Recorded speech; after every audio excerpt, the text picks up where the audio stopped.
ketika ada uraian bahwasanya loh orang perlu ngenteni engko di akhirat atau dhewe ketemu pangeran niku. Ketemu pangeran yo di dunia iki kok ketemu pangeran. Kalau mungkin kesadaran kini nggak ada pertanyaan atau sesuatu yang menjadi tanda tanya. Tapi di situ disebutkan bahwasanya ketemu pangeran maujudan dohiron. Jadi ada banyak-banyak statement kayak gitu yang menjadikan kita itu bingung lah. Sementara teks-teks itu bahwasanya nanti kita ketemu itu nanti di alam berikutnya. Kalau kesadaran mungkin bisa ya, kesadaran adanya kesadaran Tuhan dimanapun kita berada itu mungkin bisa diupayakan, walaupun saya pribadi belum sampai di situ. Berarti nang ini sawah ya ketemu pangeran, nang ini pasar ketemu pangeran, ngopi ketemu pangeran, itu masih masih masuk akal dalam derajat kita, Pak. Tapi yang saya tanyakan terkait kaul bahwasanya itu ketemu pangeran itu nanti bisa pada saatnya ketika derajat kita, derajat makomnya sudah sampai pada titik sekian. Nah kemudian ada kaul-kaul lagi terkait beberapa kisahnya Syekh Abdul Qadir Jailani itu yang di situ banyak amsal-amsal yang dimana beliaunya itu digoda dengan sesuatu yang wujud kemudian ngaku pangeran, dan Syekh Abdul Qadir Jaili nggak bergeming terkait masalah itu. Itu satu. Kemudian karena Gus Ipul itu tukang sumet yang luar biasa ya, akhirnya saya nyambung dengan Gus Ipul itu bahwasanya forum-forum kita ini banyak waktu ruang di mana kita itu sering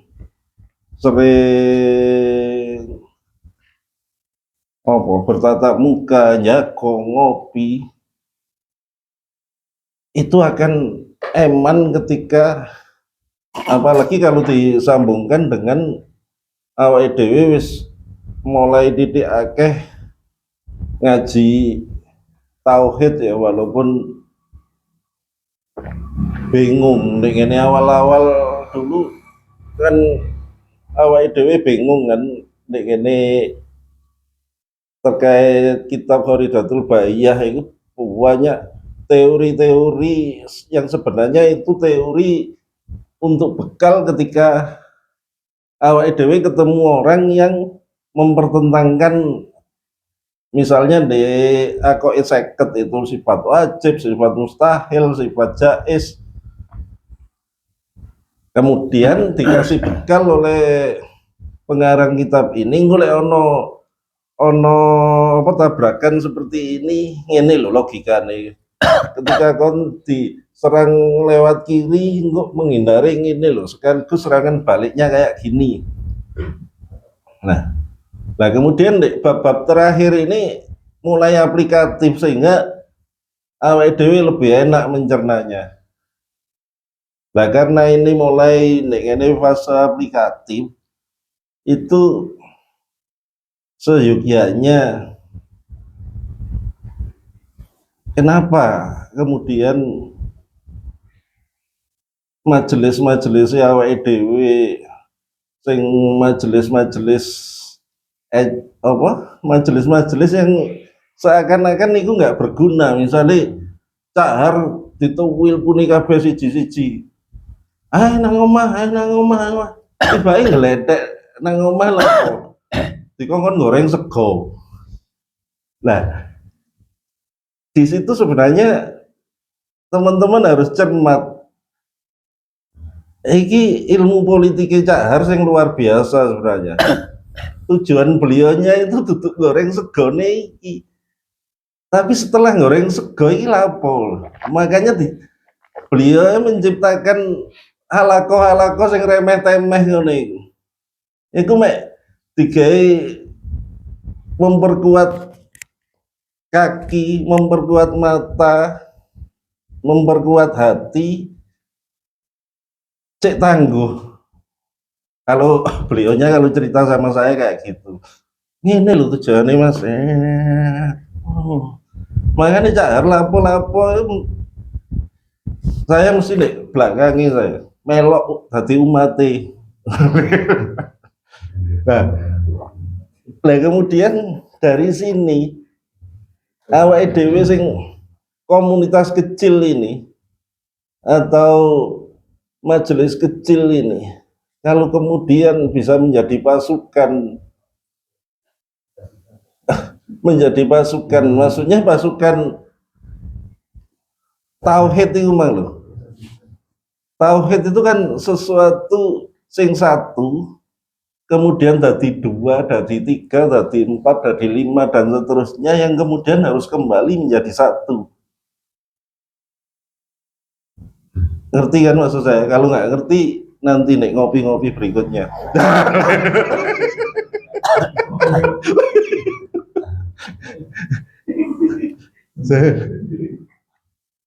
Jadi sampai nanti tingkatannya jadi agama itu tutup sesuatu yang parsial, tutup sesuatu yang terpisah. Awake dhewe ngopi engko nek kono dadi agama, awake dhewe nang sawah dadi agama, awake dhewe nang ngene pasar dadi agama, sehingga dadi sesuatu yang utuh. Gak lek terkeping engko malih agama nek masjid nek pasar nyolong timbangan, lek terpisah engko pas nek ngene masjid nek ngono ana Allah, pas ngopi Allah hilang. Nah, semakin banyak frekuensi ini, bukan main-main loh, hadiah luar biasa. Awake dhewe ngaji dino Minggu, ngaji dino Senin, engko sing gelem dino Rebu, ono maneh ngaji sing senengane wong-wong macam-macam, dan ono ngopi-ngopi lagi sing nggak formal.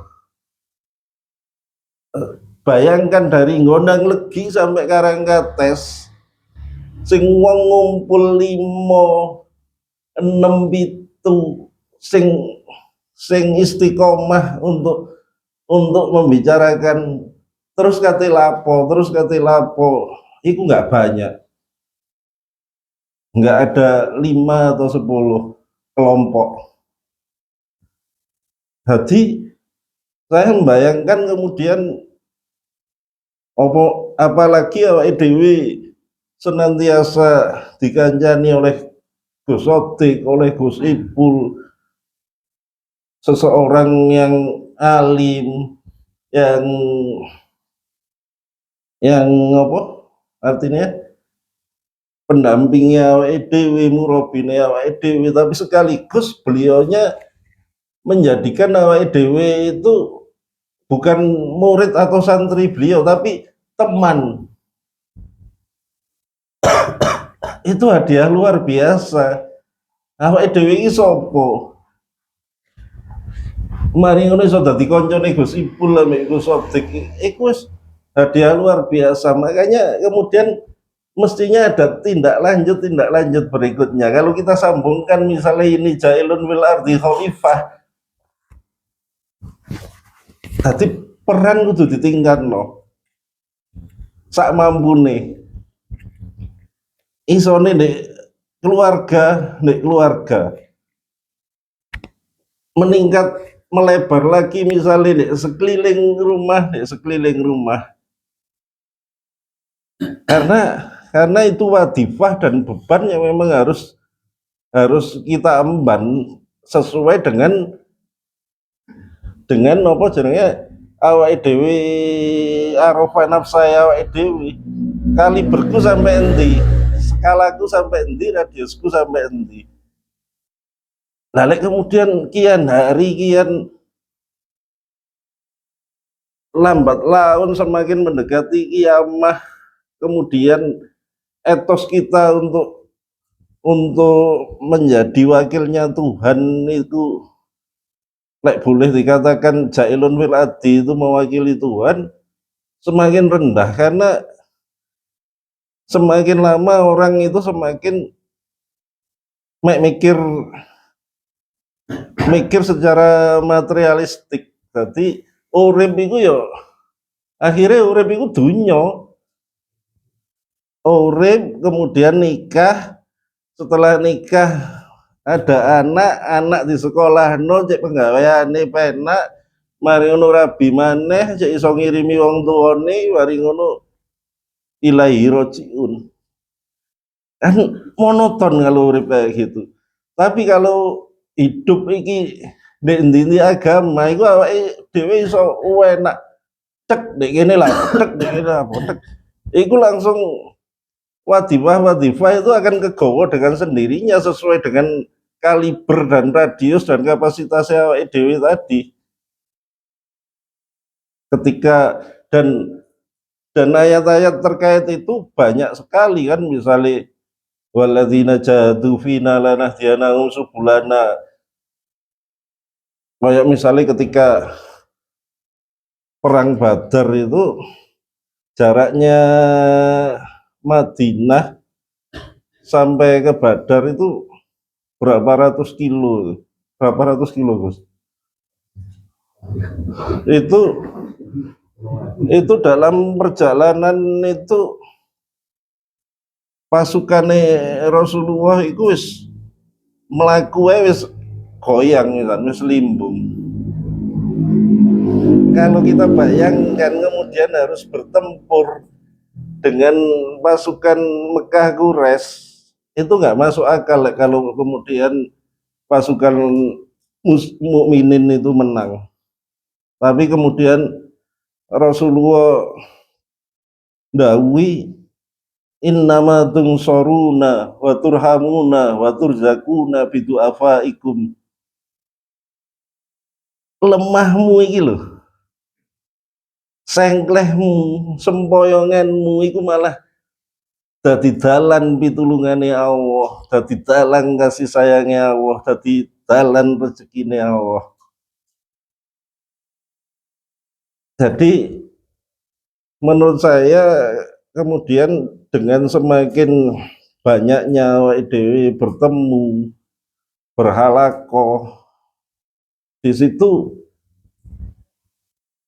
ruang-ruang untuk mepei itu luar biasa. Nah setelah dipepei men ditokno maneh sampai apa-apa fasilitas apa-apa, kemudian apa yang ada di dunia itu dikembalikan menjadi ilaihi rojiun. Berarti gak ono ceritane dunia akhirat akhirnya, karena kabeh didadekno akhirat dengan ilaihi rojiun. Nah, kemudian garise apa jenenge kotak mungkin setelah iki lapo awake dhewe kumpul-kumpul setelah iki lapo digoleki dhewe-dhewe. Ada sing sifatnya perjuangan individual, ono sing bisa sifatnya perjuangan komunal, Iku mah digoleki. Dan kemudian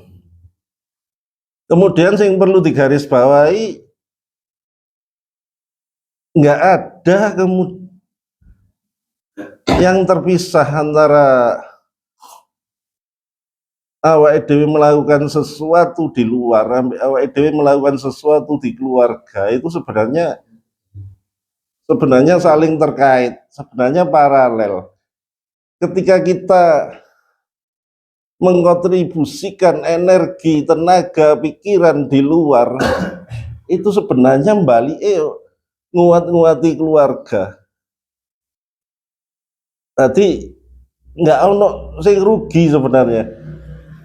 Ketika awake dhewe ngetokno sesuatu ndek nyoba, kemudian keluarga kita geser enggak, keluarga kita lemah enggak.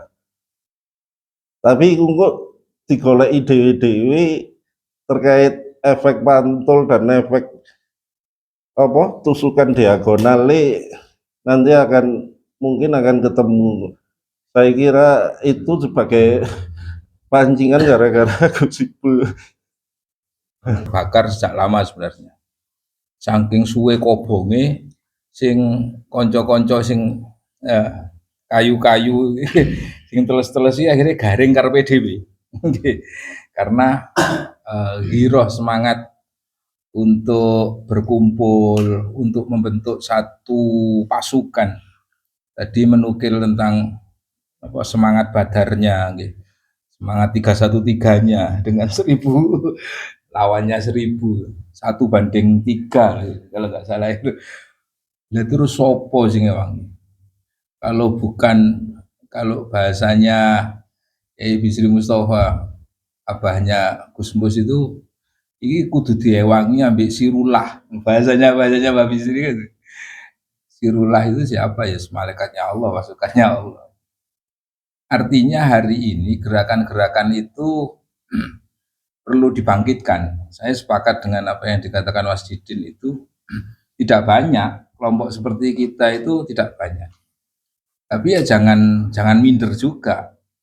Bahkan penyemangatnya itu ya kamin fiatin qalilatin ghalabat fiatan kasiratan biiznillah. Terakhirnya biiznillah, dengan izin Allah.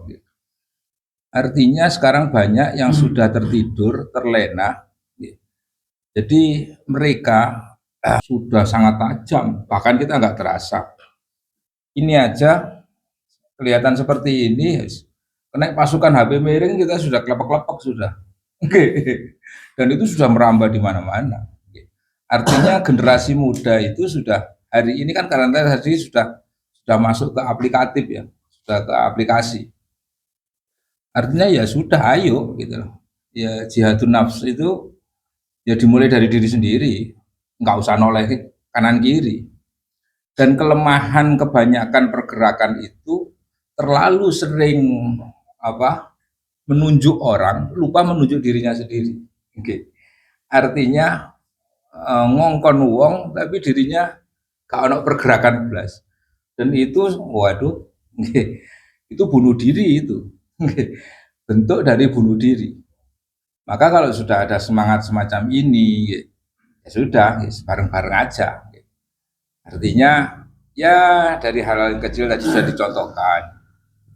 Perkumpulan itu bisa kita ambil keilmuannya atau bisa nggawa berkat untuk dibawa pulang itu kalau sudah bisa mengunggah semangat hiroh maksudnya ketuhanan ya, arahnya ke ketuhanan terus.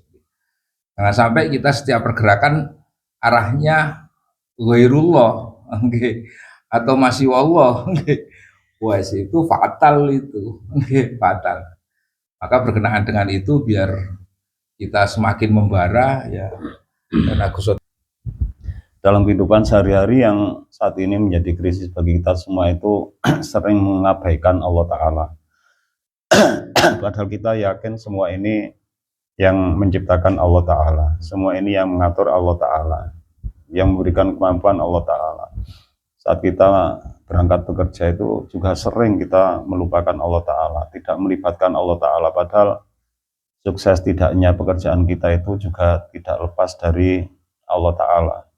Kalau kita diberi kesuksesan, Allah Ta'ala yang memberikan kesuksesan. Kalau kita diberi kegagalan, sebenarnya Allah hendak memberikan kita pelajaran. Dan memang sebenarnya musibah itu tidak ada. Sebenarnya ya, musibah atau ujian itu tergantung kita. Kalau dengan musibah itu kita meso-meso, ya itulah sebenarnya yang menjadi musibah. Di saat kita menghadapi kesulitan, kita banyak menggerutu, banyak sambat ya maksudnya, ngersulo bahasa Indonesia nih, mengeluh, banyak mengeluh, ya itulah musibah yang sebenarnya. Tapi ketika kita menghadapi kesulitan, kita bersabar, kesulitan itu sebenarnya tidak menjadi musibah, tapi justru menjadi anugerah. Kalau kita menghadapi kesulitan, menghadapi musibah, ternyata kita bersabar. Hakikat dari kesulitan dan musibah itu adalah anugerah yang besar dari Allah Ta'ala. Karena kalau kita sudah bersabar, selepas kesabaran itu Allah Ta'ala biasanya memberikan kita kenikmatan yang lebih besar lagi. Tidak ada kesabaran yang sia-sia dan tidak ada kesuksesan yang didapatkan tanpa melalui kesabaran. Dan kesabaran yang dilakukan oleh manusia itu juga merupakan indikasi bahwa pelakunya itu adalah orang yang bertakwa.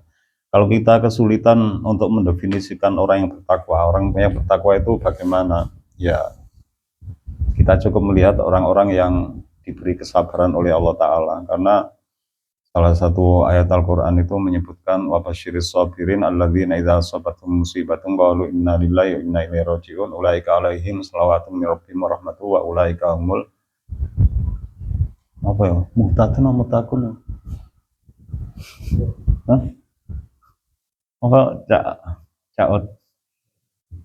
Muhtadun. Iya, aku mau keliru berarti. Mengenai ilengku muhtadun banyak. Mengenai apa?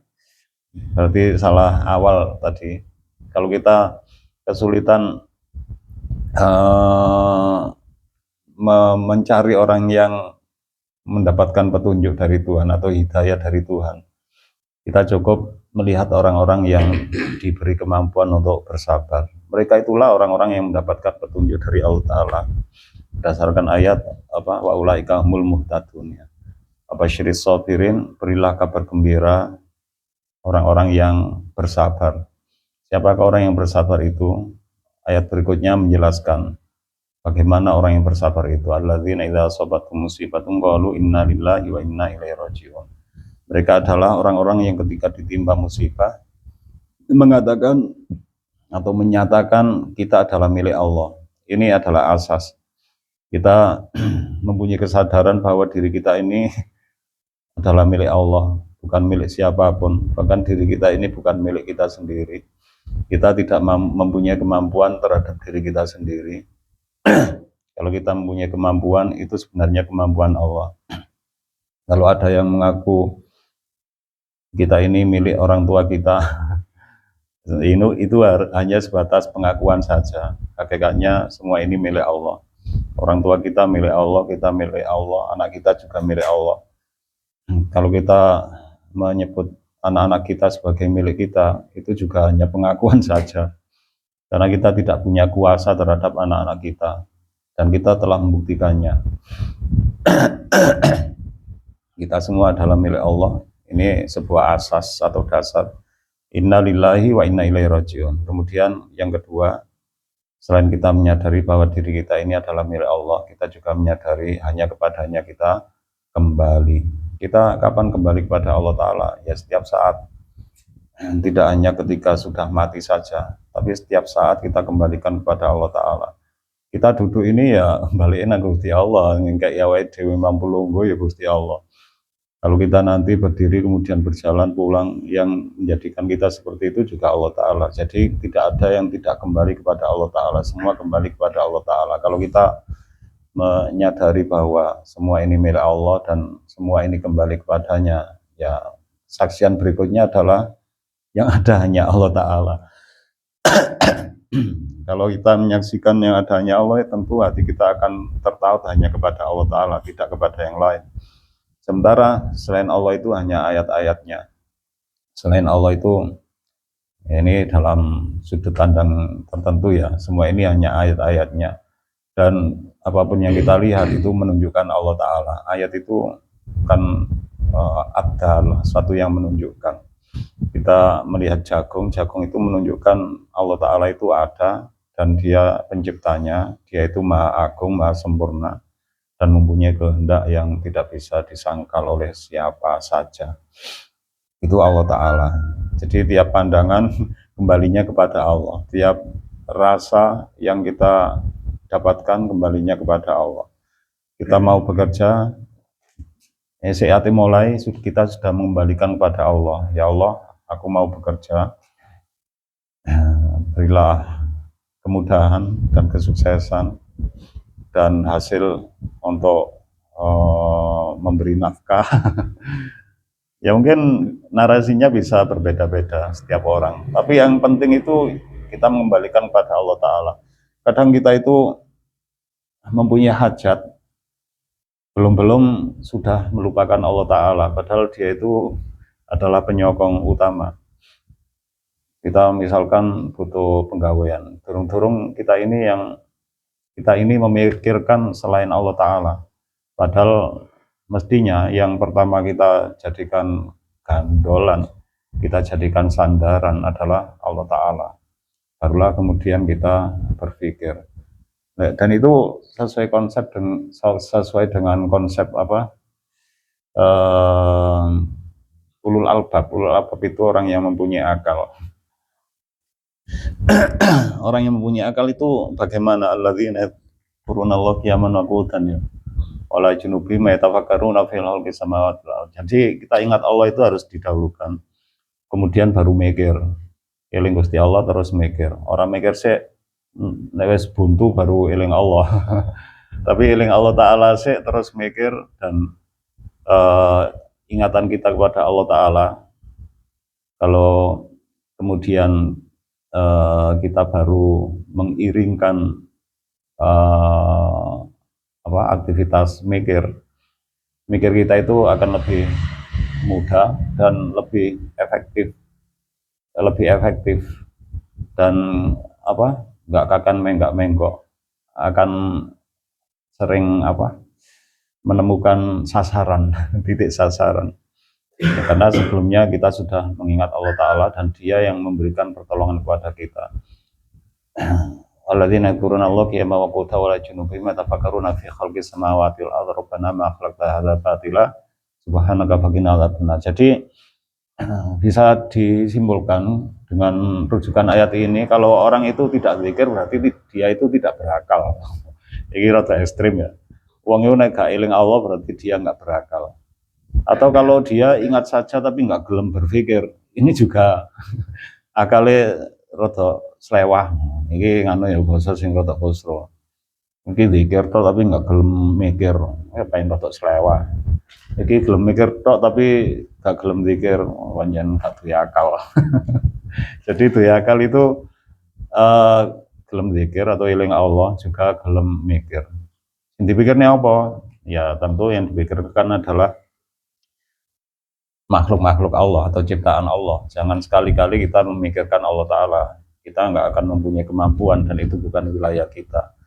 Jadi itulah kita sebagai orang yang beriman, mestinya apapun yang kita lakukan Allah kita libatkan. Dengan selalu melibatkan Allah itu juga menunjukkan kalau kita ini adalah orang-orang yang selalu mengingatnya, dan selalu mengingat Allah itu adalah fondasi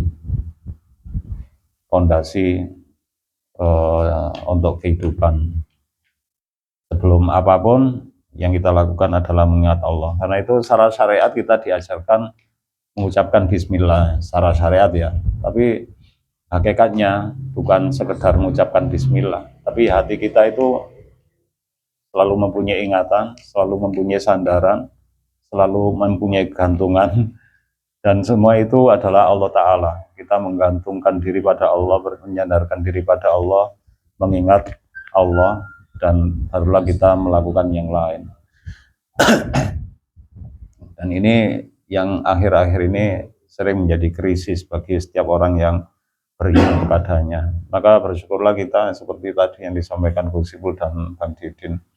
Dengan perkumpulan ini kita bisa mengingat Allah. Kita memulai dengan istighotsah. Dalam istighotsah itu banyak sekali zikir-zikir yang kita baca. Tapi harapannya bukan hanya mengingat Allah di saat kita istighotsah, tapi ketika berdabu seperti ini kita juga mesti mengingat Allah Ta'ala.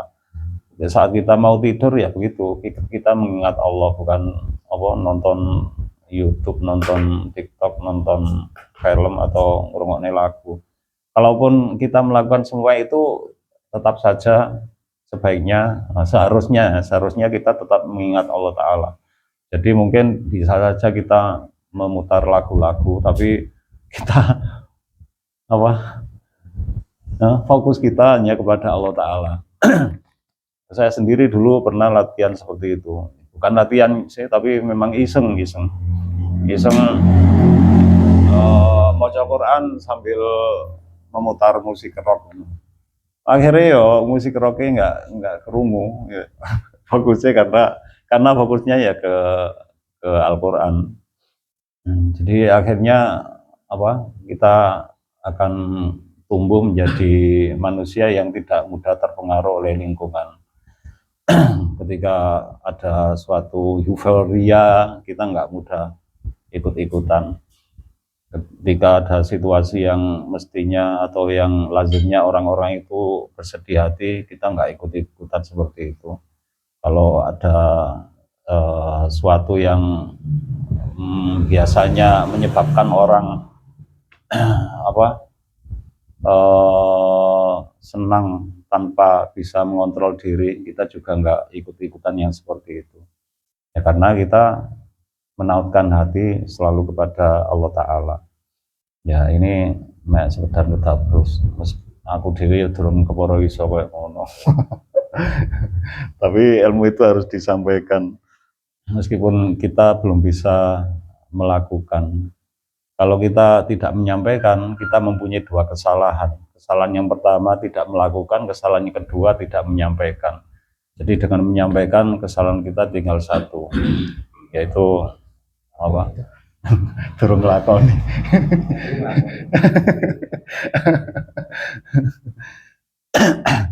Semoga dilanjut.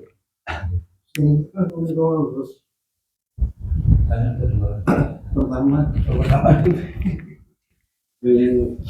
ngendikan bahwasanya orang-orang suluk itu nantinya bisa melihat, menyaksikan Tuhan secara wujud.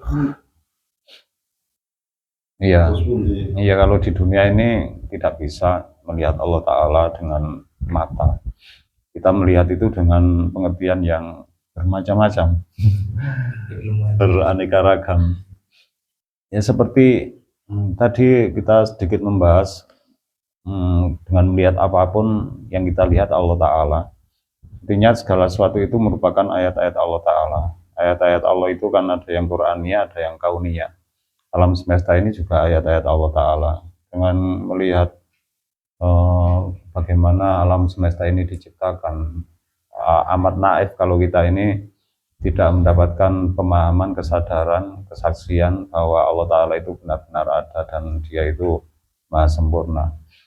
Antara satu makhluk dengan makhluk yang lain, bagaimana mereka bisa tertata dengan teratur bersama benda-benda ruang angkasa, masing-masing mempunyai orbit, mempunyai gerakan yang tidak menjadikan benturan atau tabrakan, dan tentu itu merupakan salah satu pengaturan Allah Ta'ala.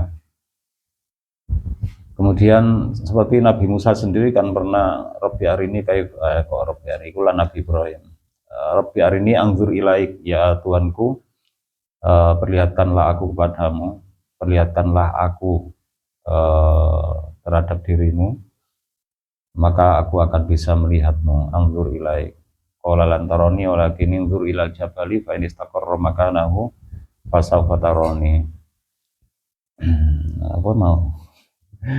Qala taruni, engkau tidak akan bisa melihat aku, tetapi lihatlah pada gunung itu. Fa in istaqarra makanahu, kalau gunung itu tetap pada tempatnya, fasawfa taruni, maka engkau akan melihatku. Kalau gunung itu tetap berada di tempatnya, maka engkau akan melihatku. Artinya gunung itu ketetapannya juga karena kehendak Allah dan kuasanya. Dengan kehendaknya Allah Ta'ala menghendaki gunung berada di tempatnya masing-masing, dan dia bisa melakukan karena dia itu mampu, dia itu mempunyai sifat kudrat. Kalau engkau melihatnya tetap pada tempatnya, engkau bakalan melihat aku. Dan ketika Nabi Musa menjalani pertemuan dengan Allah Ta'ala di Gunung Turi Sina, itu pun tanpa melihat. Nabi Musa hanya menangkap kalamullah di Gunung Tursina, hanya mendengar kalamullah di Gunung Tursina tanpa bisa melihat Allah. Tapi dengan momen yang seperti itu sudah bisa diyakini bahwa Allah Ta'ala itu benar-benar ada.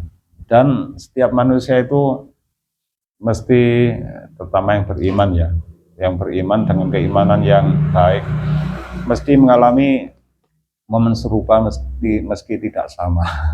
Kalau Nabi Musa bertemu dengan Allah Ta'ala dengan cara seperti itu, mungkin kita ada yang pernah mengalami pertemuan dengan Allah tapi dengan cara yang berbeda. Dan setiap orang yang pernah mengalami pertemuan dengan Allah, ya tentu saja caranya berbeda-beda. Di saat itu kita benar-benar berkesaksian bahwa Allah Ta'ala itu benar-benar ada, benar-benar wujud, benar-benar kuasa. Entah ya Allah, ceritanya ya apa, cara ngungkapnya ya apa, ya. Biasanya orang yang keimanannya baik, artinya selain beriman dia juga mau menjalani perintah Tuhan, menjauhi larangan Tuhan. Biasanya Allah akhirnya akan memberikan anugerah seperti itu, memberikan pertemuan, kesempatan untuk bertemu dengannya dengan cara yang Allah Ta'ala sendiri yang kuasa atas hal itu. Ada ya? Iya, ada. Terus ya tadi seperti yang disampaikan Gus Ipul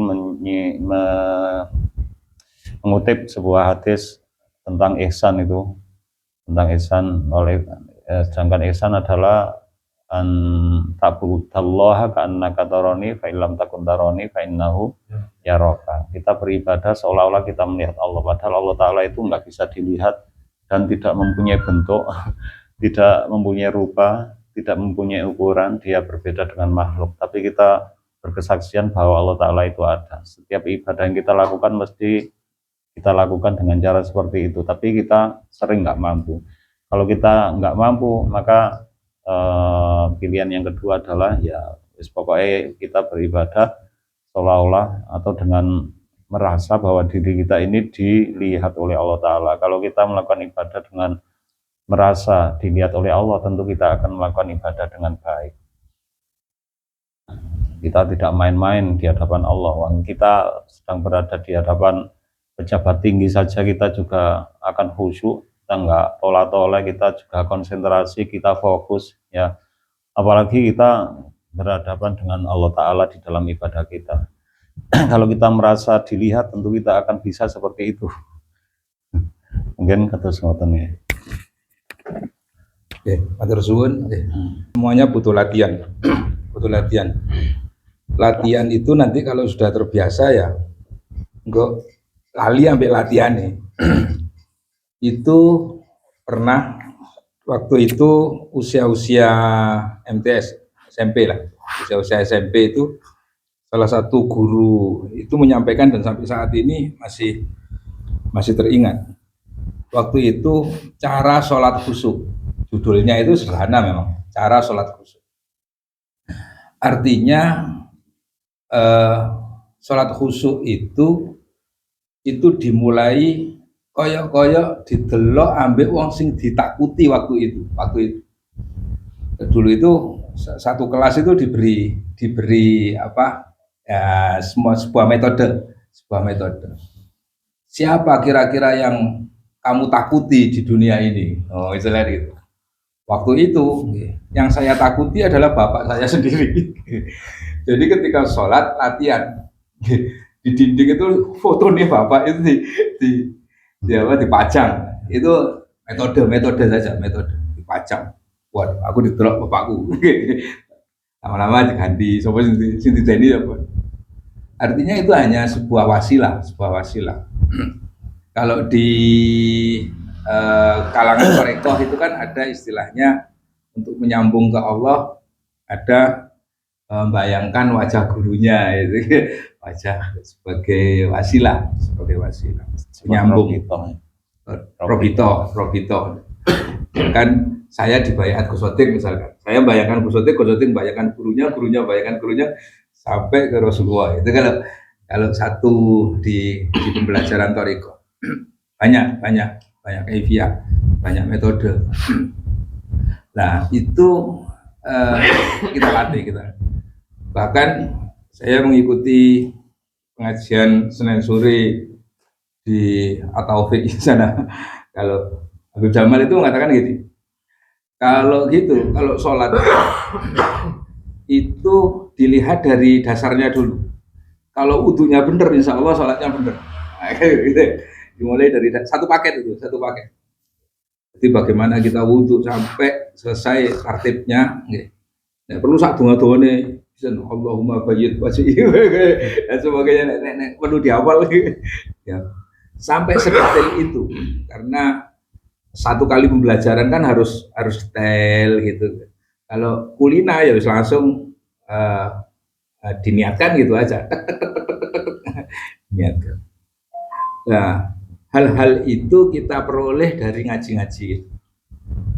Makanya kita jangan lepas dari sini majelis-majelis ilmu untuk menambah hasanah kedekatan kita sama Allah. Tadi sempat disinggung, itulah bedanya orang awam sama orang khos. Kalau orang awam itu kayak secara akal dulu. Ku nek wis notok baru eling Allah. Jadi tawakal itu dikerekno. Kan gitu. Ala-ala orang awam gitu. Ikhtiar dulu baru berdoa. Kudune gak ngono. Kalau kita ingin naik level lo ya. Jadi jangkar sih ke Allah, baru mengayun. Itu yang bener. Jangan mengayun dulu, kayak usahane dhewe, kok nek wis ngotot baru ya Allah kok ngeten lah. Lah wingi ngene apa ae. Kan malah jadi jangkar sih nang Allah, berarti tawakal sih nang Allah. Pasrah langsung mengayun. Nah, itu kan harapannya memang harus begitu. Jadi ketika kembali ke Allah, innalillahi wa inna ilaihi raji'un itu wis memper sesuai real. Nggih. Aja karepe dhewe mlaku-mlaku karepe dhewe kok sedang wis kesasar baru ya Allah loh. Ya GPS gak dipasang mulai awal. Meskipun GPS itu kadang menyasarkan sih. Makanya hari ini jangan salah guru. Ini yang bahaya. Semakin akhir zaman itu sekarang mulai bermunculan di medsos itu guru-guru tauhid yang kadang sanadnya tanda tanya gitu deh. Bukan berarti suudon, curiga kan boleh. Kalau suudon sih nggak boleh. Bukan berarti menafikan keguruan mereka. Tapi kalau yang pas itu sanadnya itu sangat membantu kita untuk mempercepat itu tadi. Bahkan tadi itu Gus Sotik menceritakan tentang bagaimana kisahnya seorang ulama dengan mengarang kitab. Itu malah ini Gus. Itu saya dapat beritanya malah dari cucunya beliau sendiri, Gus Bah almarhum. Waktu itu kami sempat tabarukan sirat di sana. Terus beliau cerita, ketika ada muskilat mengarang Sirajutul Talibin, kan itu masih dalamnya yang mengarang kitab, kamarnya mengarang kitab itu khusus. Dan beliau itu sempat didatangi Imam Ghazali sendiri. Bukan mimpi, ya langsung untuk menyarai Minhajul Abidin itu. Waduh, langsung gitu. Waduh. Apalagi sampai di bab Ashabul Kahfi. Itu langsung Gus Bah nangis. Nangis, kisahnya itu sangat mengharukan, terus memberikan semangat untuk kisah Ashabul Kahfi di Sirajutul Talibin. Nah, itu bukan karena apa ya, karena kejernihan beliau. Kalau misalkan hati ini diibaratkan kaca, cermin itu ya, waduh, begitu tebal hijab kita itu, nuktoh-nuktoh hitam telnok-telnok yang kemarin Senin kemarin di rumahnya Pak Nanang itu kan dijelaskan banyak nuktoh-nuktoh titik-titik tebal. Nah, alhamdulillah kok kita awali setiap majelis itu menyikat wasiqolatul qalbi zikrullah, sikati hati itu ya dengan zikir sama Allah. Lantar wis. Jadi tadi itu waduh masya Allah itu ada apa penderek sebelah saya ini istimewa, ada Pak Ut, ada ada Pak Imam, langsung ilu jadi itu kita niatkan wis wah akeh iki apa golongannya apa penutup hati disikat ya, hantamkan aja, jangan jangan apa ragu-ragu, ilallah ilallah. Mudah-mudahan semacam ini semakin istiqomah, semakin kita itu semakin rindu, semakin mahabbah kita sama Allah itu sama wes ya apa. Ini pembicaranya bukan hanya ini, mungkin jenengan-jenengan yang ada di sini ada sepatah dua patah kata. Wa huwa ma'akum aina makuntum. Saya berada di mana kamu, saya bersamamu dimanapun kamu berada. Dan Sherlock yang paling jelas itu ada lagi, aku lebih dekat daripada urat nadimu, kan gitu. Sebetulnya udah jelas. Mungkin kita semua ini sudah pernah merasakan dekatnya dengan Allah, cuman misalkan saya nggak nyadar gitu loh. Kalau misalkan loh, iki wis ketemu pangeran kok gak sadar gitu loh, Gus. Nah, untuk bisa sadar terus bahwa pangeran wis cedek di awake dhewe, bahwa awak dhewe itu iso ngrasakno pangeran tuh pripun, Gus? Wala qad khalaqnal insana na'lamu ma tuwaswisu fi nafsihi wa nahnu aqrabu ilayhi min hablil warid. Terus bagaimana ya? Laula idza balaghatil hulqum antum hina idzin tanzurun nahnu aqrabu ilayhi minkum walakin la tubsirun. Sesungguhnya aku telah menciptakan manusia dan aku tahu ma tuwaswisu fi nafsu, sesuatu yang nafsunya atau hatinya membuat was-was. Wanahnu aqrabu ilaihi min hablil warid. Setiap manusia itu selalu diketahui Allah Ta'ala, bahkan bagian atau sisi yang paling tersembunyi, sisi yang paling samar, Allah Ta'ala mengetahui. Kalau hati kita mempunyai kerentak, Allah Ta'ala tahu. Kita punya maksud, Allah Ta'ala tahu. Kalau kita melakukan rekayasa dari apa yang kita lakukan, Allah Ta'ala Maha tahu. Karena memang wanahnu aqrabu ilaihi min hablil warid, aku lebih dekat kepadanya daripada urat nadinya sendiri. Hablil warid itu ini apa? Otot yang ada di leher. Aku lebih dekat pada manusia daripada kedekatannya terhadap urat lehernya sendiri. Dan itu memang ada di dalam Al-Quran. Ayat yang lain tadi, kalau la idza balaghatil hulqum, ketika roh telah sampai pada tenggorokan, antum hina idzin tanzurun, dan kalian semua pada hari itu menyaksikan, wanahnu aqrabu ilaihi minkum walakin la tubsirun, padahal aku lebih dekat padanya tetapi kalian semua tidak mampu melihatnya. Kedua ayat ini menunjukkan kedekatan Allah dengan manusia, tapi yaitu hijab yang begitu tebal telah menghalangi mereka untuk menyaksikan kedekatan Allah Ta'ala dengan setiap manusia. Kalau Allah Ta'ala tidak sangat dekat dengan manusia, tentu lebih banyak lagi manusia yang keleleran, terlantarkan. Manusia yang terlantarkan. Kenyataannya manusia dengan segala dosa-dosanya juga masih tertata. Ini tentu karena Allah Ta'ala itu ternyata memang sangat dekat. Bahkan kedekatan Allah kepada kita itu lebih dekat daripada kedekatan kita terhadap diri kita sendiri. Manusia sering merasa bahwa yang lebih tahu pada dirinya adalah diri mereka sendiri. Tapi klaim seperti itu juga nggak sepenuhnya mutlak, karena justru juga banyak yang sadar, yang melihat, yang bisa melihat kita itu justru orang lain. Banyak yang sadar seperti itu. Apa yang kita lakukan kita sering tidak menyadari, terutama kalau menyangkut hal baik tidaknya kelakuan kita. Apalagi kalau kita setiap kali bertindak tidak mempunyai rujukan, itu malah kita sendiri nggak tahu yang kita lakukan itu baik atau buruk.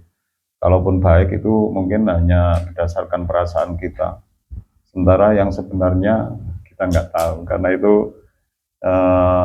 tadi kita berbicara mengenai setiap aktivitas yang kita lakukan mestinya kita awali dengan mengingat Allah Ta'ala, dan ingatan itu kita jaga di sepanjang aktivitas yang kita kerjakan.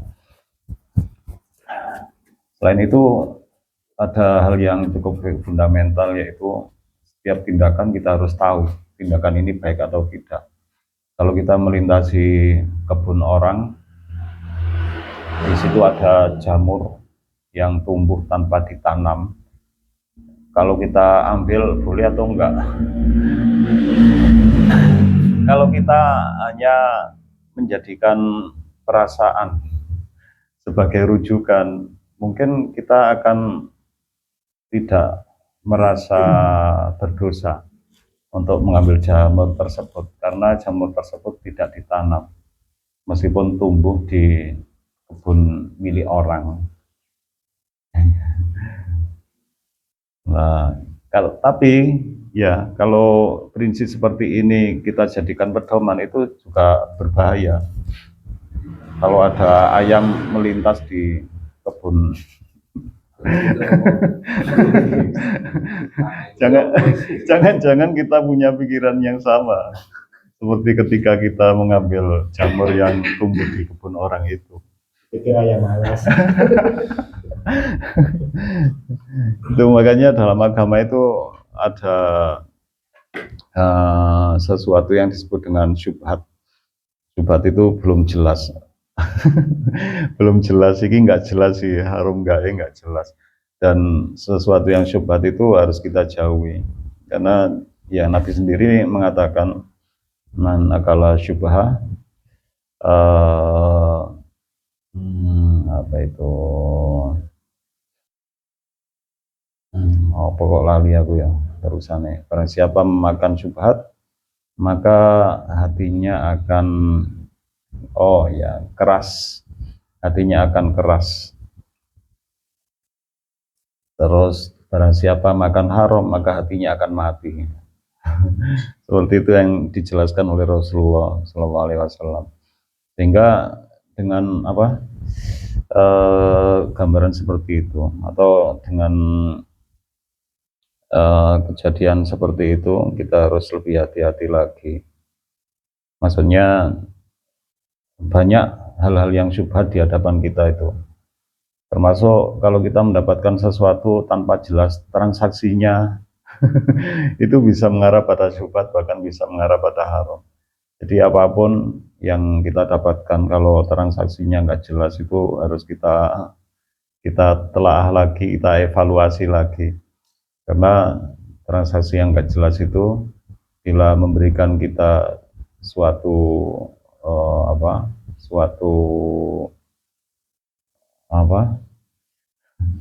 memberikan kita suatu rezeki itu bisa jadi rezeki yang syubhat. Kalau syubhat jelas nggak berkah.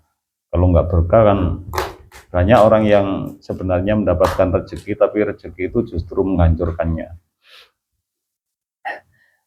Kembali lagi mengenai kedekatan kita kepada Allah Ta'ala itu hanya bisa disaksikan dengan memperbanyak zikir kepadanya. Ini kembali pada bahasan sebelumnya. kalau kita banyak berzikir, maka apa kesaksian kita atau pembuktian kita terhadap kedekatan Allah kepada kita itu akan lebih terasa. Tapi kalau kita tidak banyak ingat kepada Allah Ta'ala, yang sering terjadi justru kita ini lali kalau kita ini punya Tuhan. Padahal Allah Ta'ala itu sangat dekat dengan kita.